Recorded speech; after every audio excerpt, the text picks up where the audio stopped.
I want your church's announcements to be more effective because your church has good stuff going on and you work hard at it, which is why there's nothing more deflating than when someone comes up to you and says, oh, I didn't even know that was happening. Why, Lord? Why, Lord? Why? In my experience, it's the church's announcements that are often at fault. And so today, I've got 3 church announcements rules to help. Rule number 1, the 50% rule. Simply put, if an announcement doesn't apply to at least 50% of your congregation, it doesn't warrant a church-wide promotion. And I say promotion here instead of just announcement because the 50% rule is actually bigger than just announcements. It applies to email newsletters and social posts as well, any church-wide promo. Now, why does this rule matter? Because if you consistently share announcements in service that don't apply to the majority of your church, you are conditioning them to ignore you. Because most of the time, what you're saying is not applicable to them. So when someone says those dreaded words every church communicator loathes to hear, I didn't even know that event was happening, that's simply a byproduct of all of the times that you've shared an announcement that had nothing to do with them in the first place, to the point where they weren't even listening when there finally was something for them.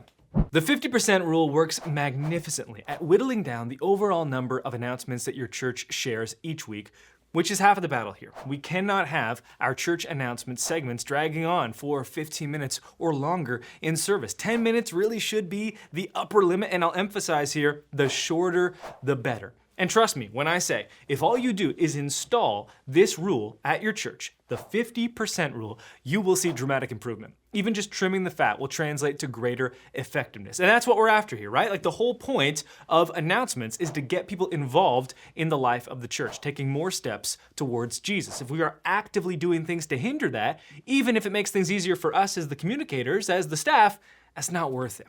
Now, sometimes folks ask me if 50% of the church must be attending an event or ministry for it to qualify for the 50% rule. No, it's not about response or attendance, it's about potential. So for example, let's imagine it's a kids ministry announcement. Well, depending on your church's demographics, when you combine the kids and their parents together and the kids ministry volunteers, perhaps we're past the 50% threshold at that point. On its own, just those kids, not 50%. So you're good there. Another example of this might be some kind of all-church volunteer effort where you know that 50% of the church won't be showing up, but the announcement still applies to everyone. An example of that would be packing eggs for an Easter event, and we talked about this on a recent episode of our podcast, The Pro Church Tools Show. Maybe you're the church like, hey, pictures with Santa, Easter egg drop, million eggs. I love the egg announcements, man, every year. 78,000 eggs. Last year we had 50,000 eggs. This year, 800,000 eggs. It is so outside of the realm of my context for. Well, that's what I said. Like, your mileage may vary. The best are the announcements that lead up to that. Please come to the church. We need to pack eggs. Yes. We have to pack many eggs. No chocolate. It can't melt. The helicopter is booked. We need to pack these eggs before the chopper gets here. And then you get to it and it's like 1.7 million eggs.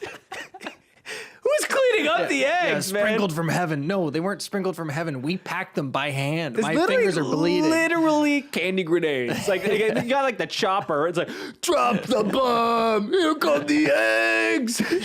I can't tell you how many church announcements I have done for helicopter egg drops and the corresponding egg packing events that precede them. New episodes of the Pro Church Tools Show, our podcast dedicated to helping your church navigate the biggest communication shift in 500 years, drop every Wednesday. Watch on YouTube, listen on Apple or Spotify, links in the description. Let's go to rule number 2 now, inspiration over information.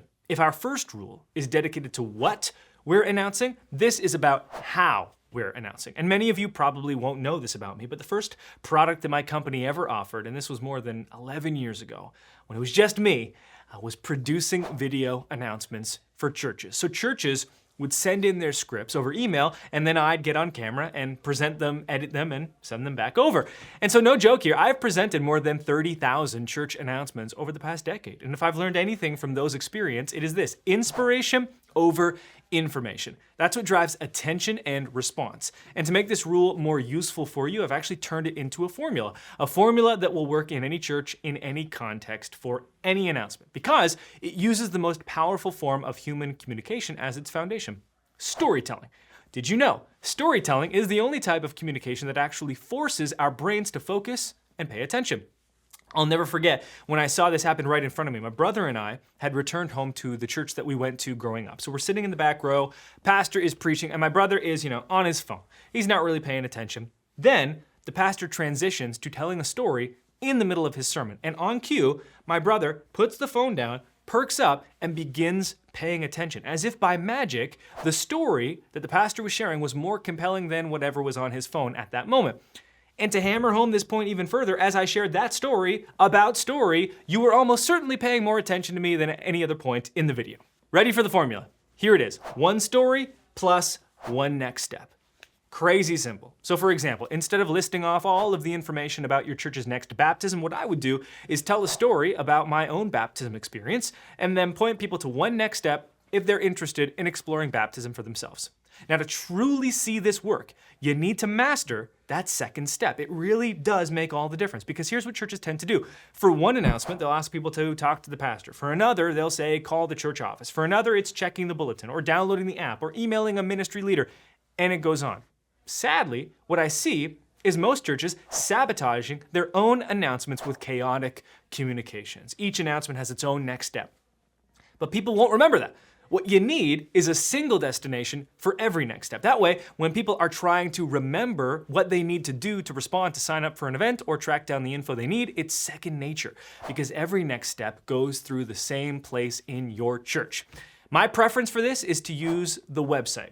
Okay, that way our church can take next steps 24/7 throughout the week, not just on Sundays. Websites work on every device and don't need to be downloaded, which is also why I prefer them over apps, which wouldn't work on desktop. And virtually every church already has a website, so we're good there. And to help with this even more, we made a free website plugin called The Launcher by Nucleus. It works on any church website. It's free forever for every church, no strings attached. And what it does is it puts your church's most important next steps on every page. So here's what I say at the end of every announcement. Head to lifeabundant.info or visit the lifeabundant.info kiosk in the lobby. And you can sub in your own URL there, but the kiosk in the lobby is important, because what about the people in your church that are less familiar with technology? Maybe they're a bit older and you don't want them to feel left out. What we do is we just set up the launcher on a tablet in the lobby with a volunteer standing there, so that people want to take their next step by talking with someone in the lobby, they can do that. That's there for them. But we still have every next step going through the same place. And this is also useful for showing people how easy it is to take a next step on the church website, making it that much more likely they'll do it themselves next time. Again, the launcher is free. Just go to nucleus.church/free to get it for yourself. We've got install guides for every website platform. All the links are in the description. Now, to this point, we've talked about what we're announcing. We've talked about how we're announcing it. Everything is fitting nicely and perfectly inside of our neat ministry framework. There's just one problem. Ministry is rarely neat, it's messy. And so the third rule accounts for this. The third rule is called sprint and smuggle. This is basically our contingency plan, all right, for the outliers, when you just need to bend the rules. Because yes, rules were meant to be broken, but you need to break them the right way to avoid undoing all the hard work that we've done so far. So first up, sprint promotions. Sprint promotions are church-wide promo campaigns run 2 to 4 times per year, each lasting 1 to 2 weeks total. By definition, sprint promotions cannot last indefinitely. They're all-out promotional sprints that last for a short period of time. During sprint promotions, you can ignore the 50% rule. Here's what you need to know about a sprint promotion though. It'll come at a cost. Your social engagement will dip. Your email open rates will decline. Your attention during announcements will wane. And by the time the campaign nears its end, people will have tired of hearing about it. But as long as sprint promotions are run infrequently, 2 to 4 times per year at a maximum, that attention will always bounce back. The problem is that most of our churches are running sprint promotions nonstop, so it's no wonder our comms teams and congregations are worn out. To use sprint promotions most effectively, save them for your biggest yearly happenings. Example, Christmas, Easter, fall festival, etc., and ensure proper gaps between each so that we can all recover. And then we have the smuggle. This is the workaround, the exception to the rule, and smuggle promotions are gonna be your best friend, because now you can promote anything you want, whenever you want, but you'll avoid the negative consequences that come from being overly promotional. And maybe the best way to illustrate the smuggle is to show you how I did it in this video, because in this video, I smuggled in a promotion for our podcast and for our church website platform, Nucleus. These were smuggles because they did not detract from the overall momentum of the video, and they weren't the purpose of the video. I just kind of smuggled them in as extras. You can do the same thing in your church. One of the best ways that I consistently see this done is having the pastor smuggle in a promotion for something during a sermon. But you can also smuggle in a promo for something during another announcement. The key is it just needs to be super quick and done during the story part of the announcement formula and not during the next step call to action part. Smuggles also work great outside of stage announcements. So here's a carousel post example. It's a great post with a promo smuggled in at the end. And truly, a good smuggle is all about your creativity. The key is understanding how it's meant to work. It's a smuggle. The promo is buried in something else. It's meant to be unnoticeable. If it's obvious, it's not a good smuggle and you get caught. Growing up, my mom, she called me Rule Boy. And here I am making videos about rules. So I've lived up to the name. In keeping with that theme, the next video you should watch is called Church Social Media Policy, 10 Rules.